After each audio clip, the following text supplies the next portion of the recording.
বিপদ আসলেই প্রথমে বিশ্বনবী সাল্লাল্লাহু আলাইহি ওয়াসাল্লাম একটা দোয়া পড়তেন। তিনি পড়তেন ইন্না লিল্লাহি ওয়া ইন্না ইলাইহি রাজিউন। তাহলে বিপদ এলেই আমরা এখন থেকে ইন্না লিল্লাহ করব, নাকি হায় হুতাশ করবেন?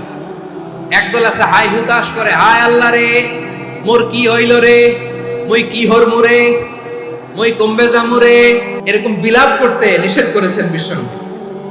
কি করব, কই যাব, কি হবে, হায় হায়, এরকম হাহুতাশ আছে না নাই? বিশ্বাসীরা হাহুতাশ করে না, তারা ইন্না লিল্লাহ পড়ে। তারপরে বিশ্বনবী পড়তেন আল্লাহুম্মা আজুরনি ফি মুসিবাতি ওয়াখলুফ লি খায়রাম মিনহা। একসাথে প্রথমে পড়তেন ইন্না লিল্লাহি ওয়া ইন্না ইলাইহি রাজিউন, তারপর পড়তেন আল্লাহুম্মা আজুরনি ফি মুসিবাতি ওয়াখলুফ লি খায়রাম মিনহা, মানে আল্লাহ এই যে আমি বিপদে ধৈর্য ধারণ করলাম এটার সব তুমি আমারে দাও, আর যেটা হারালাম এর চেয়ে ভালো কিছু দিয়ে মেকআপ করে দিও, ভালো কিছু দিয়ে বদল করে দিও। সুবহানাল্লাহ পড়েন।